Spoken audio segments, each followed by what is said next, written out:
ভঙ্গুর কণ্ঠস্বর মেহরিমার। মেহরিমার বলা কথাগুলো শুনতে হৃদিতের পা ছোড়া থেমে যায়। সামনে এগানোর সাহস পায় না। হঠাৎ মেহরিমার নাকে ভ্যাপসা উদ্ভট গন্ধ এসে লাগে। এতক্ষণ হয়তো নিচের ভাবনার জগতে ছিল বিধায় গন্ধটা নাসার অন্ধ্র পর্যন্ত এসে পৌঁছাতে পারেনি। মেহরিমা গলগলিয়ে বমি করে দেয়। চোখের সম্মুখে সবটা কেমন ধোঁয়াশা হয়ে ওঠে। পুরো পৃথিবী ঘুরতে থাকে। চোখের সামনে ক্রমশ অন্ধকার নেমে আসে। চোখ জোড়া বন্ধ করে নেয়। মেহরিমা পড়ে যেতে নিলেই হৃদিত দৌড়ে এসে দু হাতে নিজের সাথে মিশিয়ে নেয়। মেহরিমাকে বুকে ছড়িয়ে ফ্লোরে বসে হাউ মাউ কান্না করে দেয়। এই কান্না যেন নিচের অ্যানাবেলাকে চিরতরে হারিয়ে ফেলার কান্না।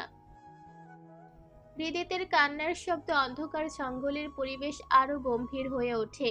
সেই করুণ কান্নার শব্দ শুনে মনে হয় কোনো অশরীরী নিচের সবটা হারিয়ে গেছে। ছেলেরাও যে এতটা কাঁদতে পারে সেটা হয়তো প্রকৃতি নিচেও জানত না। নিশুতি রাতের ওই চন্দ্রিমা একজন পাগল প্রেমিক পুরুষের নিঃস্বার্থ ভালোবাসা দেখে মুগ্ধ হয়।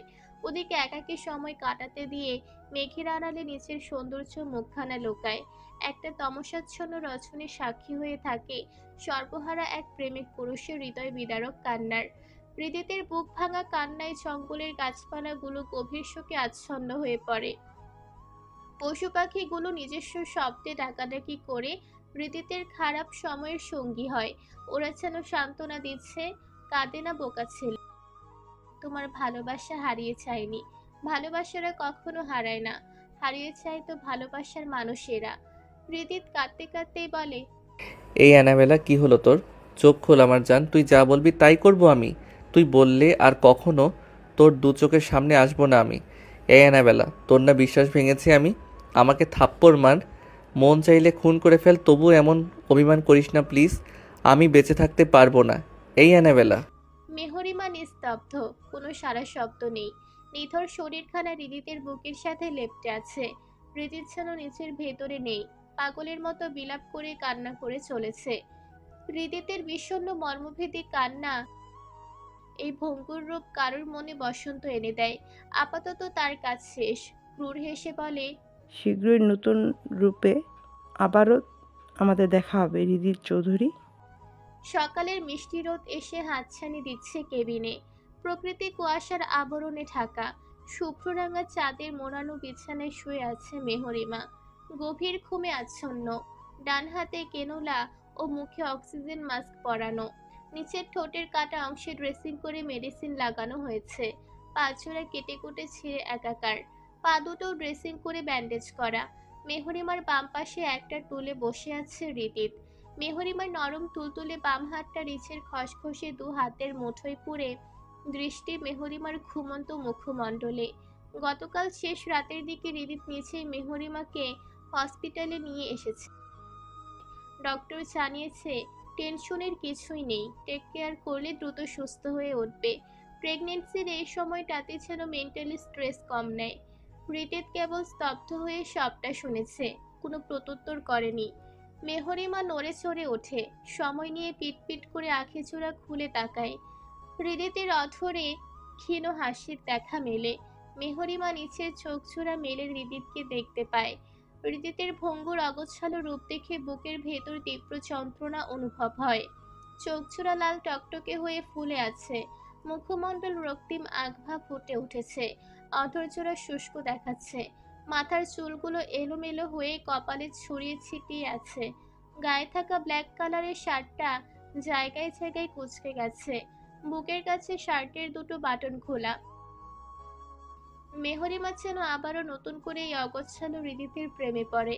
মেহরিমা কথা বলার জন্য ঠোঁটছোড়া ফাঁক করতে হৃদিত বলে ওঠে, ওয়েট জান, ব্রিথিং প্রবলেম হচ্ছে।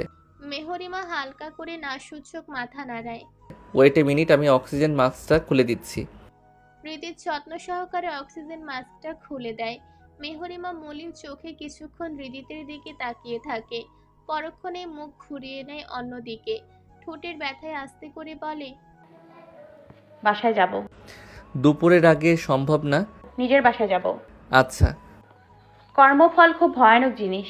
আপনি আজ যা করবেন আগামীকাল ঠিক সেটাই ফিরে পাবেন। গতকাল রাতে ওখানে কিভাবে গিয়েছিলিস? মেহরিমার কথায় কোনো প্রত্যুত্তর না করে পাল্টা প্রশ্ন করে রিদিত।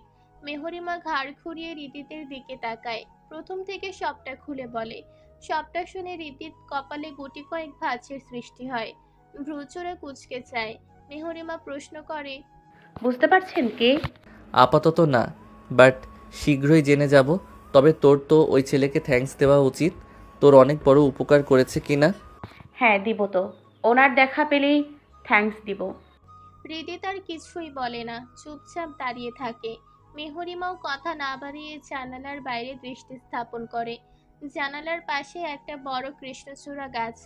সেখানে একটা ডালে বসে আছে এক জোড়া টিয়া পাখি। তাদের ভালোবাসার খুনসুটি দেখে মেহরিমা অধরে মৃদু হাসি ফুটে ওঠে। এই পাপিকে তুই খুব ঘৃণা করিস, তাই না? শান্ত কম্পিত কণ্ঠস্বর হৃদিতের, দৃষ্টি ফ্লোরে নিবদ্ধ। নিচের ভালোবাসার মানুষটার চোখে চোখ রেখে ঘৃণার শব্দটা কখনোই শুনতে পারবে না। মেহরিমা দৃষ্টি ঘুরিয়ে হৃদিতের মুখের দিকে তাকায়। যাকে একবার ভালোবাসা যায় সে যদি পৃথিবীর শ্রেষ্ঠ পাপীও হয় তবুও তাকে ঘৃণা করা সম্ভব নয়। আর মানুষটা যদি আমাকে হারানোর ভয়ে সারা রাত বসে বসে বাচ্চাদের মতো কান্না করে তাহলে তাহলে তো তাকে হারিয়ে ফেলা মানে নিজের সাথেই সবচেয়ে বড় অন্যায়টা করা হবে। মেহরিমার কথায় হৃদিত চমকে মেহরিমার দিকে তাকায়। বড্ড অবাক হয়, চোখে মুখে বিস্ময় ফুটে ওঠে। তা দেখে মেহরিমা আবারও বলে, বিশ্বাস করুন আমি আপনাকে খুব ভালোবাসি। গতকাল রাতে আপনার ওই হিংস্রতা দেখে আমি নিজেকে সামলাতে পারিনি। আপনার হাতে হাত রেখে আমি আমার বাধ্য বার্ধক্যের সূর্যাস্ত দেখতে চাই। আমার স্বপ্ন কি পূরণ হবে না? আপনি মানসিকভাবে অসুস্থ, প্লিজ ডক্টর দেখিয়ে ট্রিটমেন্ট নিন। দেখবেন আপনি সুস্থ হয়ে উঠলে আমাদের সুন্দর একটা সংসার হবে। আমি মানসিক অসুস্থতা ট্রিটমেন্ট শব্দ দুটো শুনতে হৃদিতের চোখ মুখ কঠিন রূপ ধারণ করে। মেহরিমার মুখের কথা অসম্পূর্ণ থেকে যায়। হৃদিত শেষ করতে দেয় না, গম্ভীর কণ্ঠে বলে, আমি সম্পূর্ণ সুস্থ, কোনো ট্রিটমেন্টের প্রয়োজন নেই। সেদিন মাকে আপনি নিজেই তো বললেন আপনার আচরণ রাগ আর পাঁচটা সাধারণ মানুষের মতো স্বাভাবিক না। বিশ্বাস করুন আমায়, আপনার এই হিংস্রতা একদিন আমাদের সবাইকে মৃত্যুর দিকে ঠেলে দেবে। অথচ আপনাকে নিয়ে হাজারো বছর বেঁচে থাকার স্বপ্ন আমার। তখন ইমোশনাল হয়ে বলেছিলাম শ্রেয়া চৌধুরীকে, ওইসব রোগটোক আমার নেই, আর আগে থাকলেও সেটা ট্রিটমেন্ট করিয়েছি আমি। এখন আমি সম্পূর্ণ সুস্থ, তাই আজাইরা কথা বলিস না জান। আপনি একটা সাইকো, আমি থাকবো না আপনার সাথে। তুই বাধ্য থাকতে। ফোর্স করছেন আমায়? হুম, তুই আমার ওয়াইফ, আমি তোর হাজবেন্ড, সেই অধিকারটাই দেখাচ্ছি। মেহরিমা রাগে কষ্টে ফুপিয়ে কেঁদে ওঠে। হৃদিত এগিয়ে এসে গালে হাত রাখতে নিলেই মুখ ঘুরিয়ে নেয়। দূরে সরুন আমার থেকে, আমাকে ছোবেন না। তাহলে ওই ছেলে এসে ছুবে তোকে? মেহরিমা হতভম্ব হয়ে যায়। একটু আগে হৃদিত আর এই হৃদিতের মাঝে আকাশ পাতাল তফাৎ। মেহরিমা এবার শব্দ করে কান্না করে দেয়। আপনার এই হিংস্রতার জন্য আপনার শত্রু বেড়েই চলেছে। আমি একটু শান্তি চাই, একটা শান্তিপূর্ণ জীবন চাই। আপনার পরিবার আমার বাবাকে কেড়ে নিয়েছে, আমার খালামণিকে কেড়ে নিয়েছে, আমার মায়ের সম্মানহানি করেছে। আপনি ওদের মতো হবেন না প্লিজ। আমি তাহলে বেঁচে থেকেও মরে যাব। এমন হৃদিতকে তো আমি কখনোই চাইনি। আমি যে হৃদিতকে ভালোবেসেছিলাম সে হৃদিত আপনি নন। আমার আগের হৃদিত হয়ে যান না আপনি। আমরা খুব সুখে থাকবো, একটা ছোট্ট সুখের সংসারের খুব স্বপ্ন আমার। শেষের দিকের কথাগুলো বলতে চেয়ে মেহরিমার কণ্ঠ অসহায়ত্ব ফুটে ওঠে। হৃদিত কোনো কথা বলে না, কিছুক্ষণ থমকে মেহরিমার মুখের দিকে একদৃষ্টিতে তাকিয়ে থাকে। অতঃপর ধীর পায়ে কেবিন থেকে বেরিয়ে যায়। মেহরিমা চিল্লিয়ে বলে, আপনি আর কখনো আমাকে পাবেন না। সুযোগ দিয়েছিলাম আপনাকে, আপনি গ্রহণ করেননি। মেহরিমার বলা কথাগুলো হৃদিত কি আদৌ শুনতে পায়? হয়তো পায়, আবার হয়তো না। মেহরিমার ঠোঁটে টান দিয়ে উচ্চস্বরে কথা বলায় আবারও কাটাস্থান চিরে রক্ত বের হয়ে আসে। রাগে দু হাতে নিচের চুল খামছে ধরে কাঁদতে কাঁদতেই বলে, সব কষ্ট আমার কপালে কেন আল্লাহ? আমি ক্লান্ত, মুক্তি দাও আমাকে। ও বাবা, তোমার মেহুমা একটুও ভালো নেই। নিয়ে যাও না তোমার কাছে তোমার মেহুমাকে। তাইপ আজ নিজেকে বেশ সুন্দরভাবে পরিপাটি করে রুম থেকে বের হয়। তাইপকে নতুন রূপে দেখতে ত্রিধা চোখ বড় বড় করে ওর দিকে তাকিয়ে থাকে, মুখটা হা হয়ে যায়। ত্রিধার পাশেই তাবান বসে আছে। ত্রিধাকে ওভাবে তাকিয়ে থাকতে দেখে তাবানও ওর দৃষ্টি লক্ষ্য করে সেদিকে তাকায়। তাইফকে দেখতেই বলে, ব্রো, ওদিকে সব ঠিকঠাক তো? তুই খবর নিয়েছিলিস? তাবানের কথায় তাইপ মুচকি হেসে বলে, হুম। এই ভাইয়া, তুমি এত ভাব নিয়ে লুক চেঞ্জ করে কোথায় যাচ্ছ? মেয়ে পটাতে? আবার নতুন বইয়ের মতো এমন লজ্জা পাচ্ছ কেন? আরে শাকচুনি রে, মেয়ে পটে গেছে।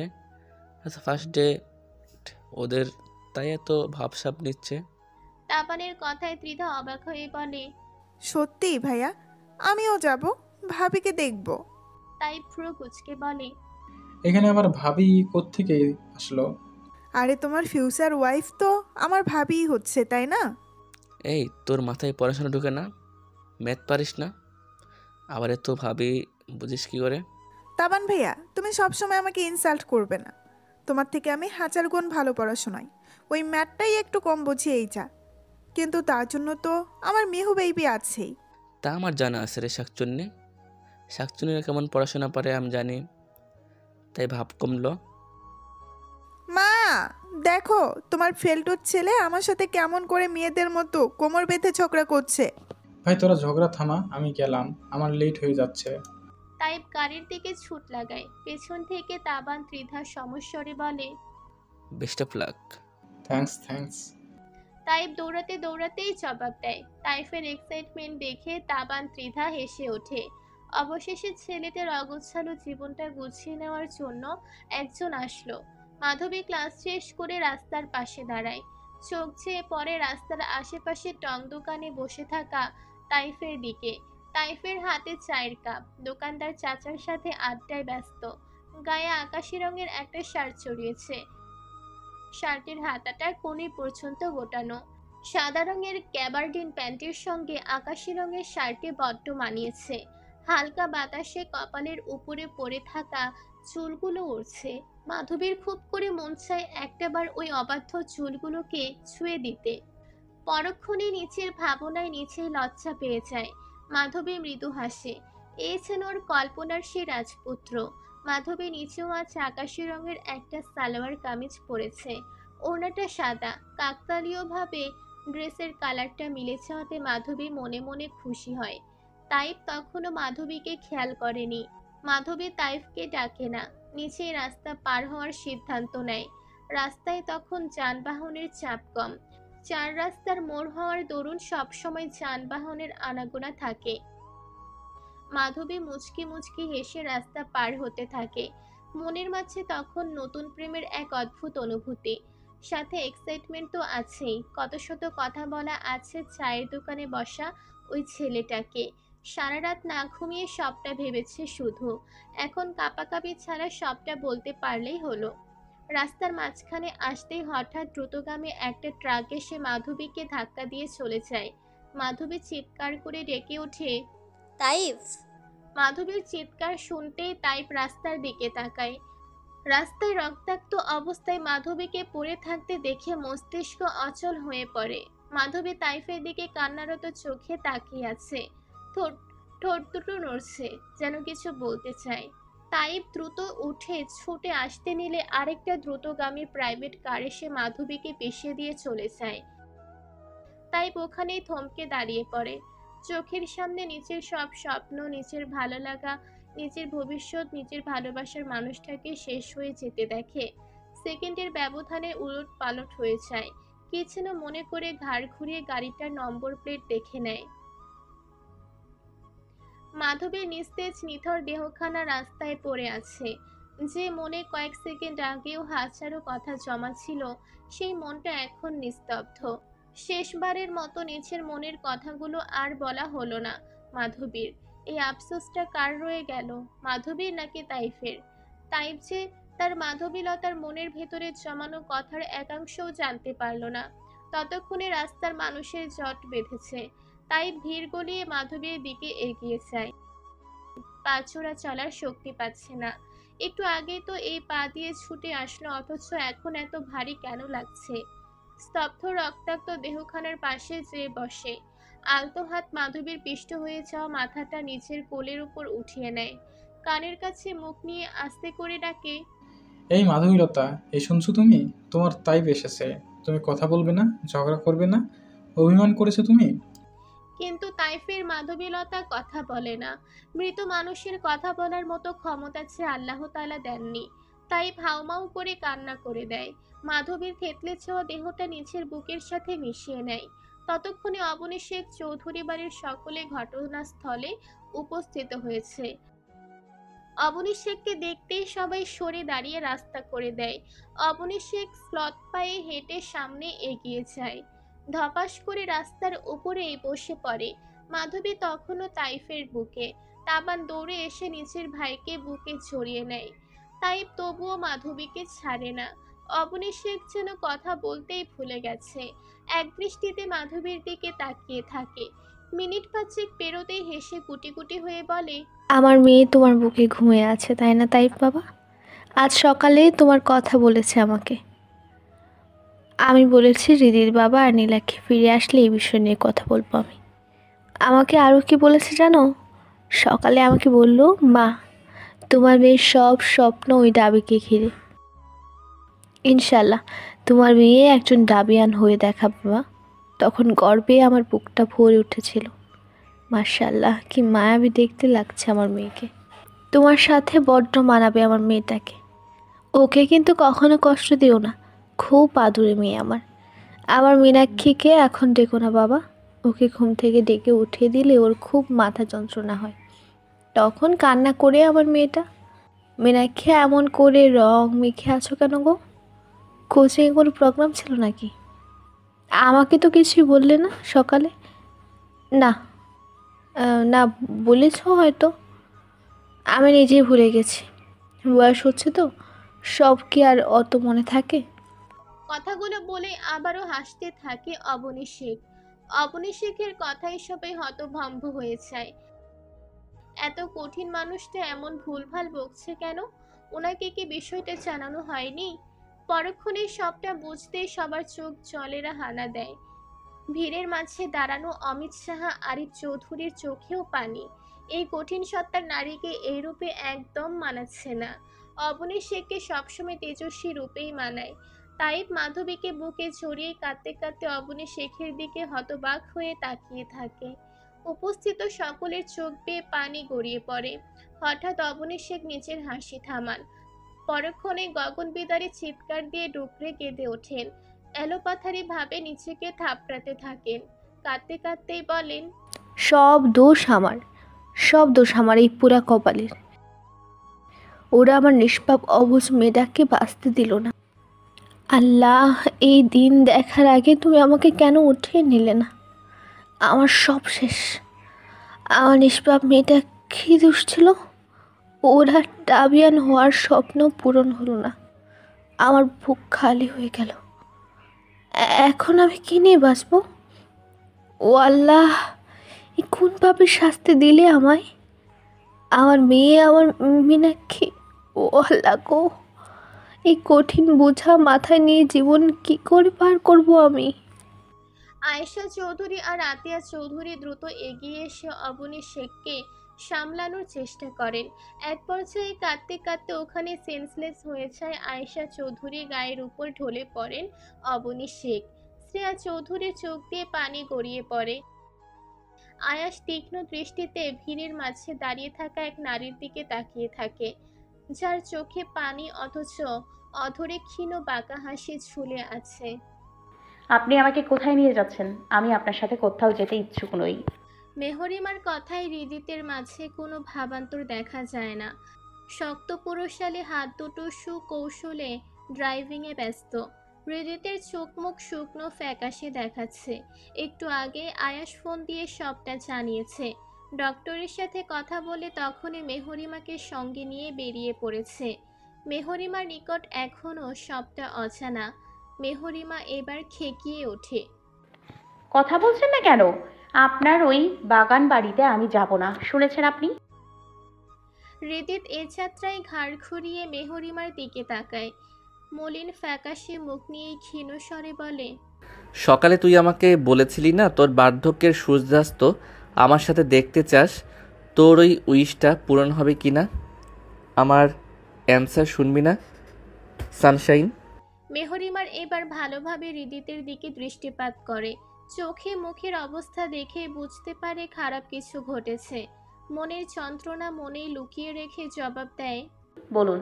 যদি বলি না কষ্ট পাবি? হৃদিতের প্রশ্নে মলিন হাসে মেহরিমা। মনের অব্যক্ত হাজারো কথা, অনুভূতিগুলো আর প্রকাশ হয় না। বুকের মাঝে তিক্ততা ছড়িয়ে পড়ে, জিভ দিয়ে ঠোঁট ভিজিয়ে নেয়। সময় নিয়ে জবাব দেয়, না।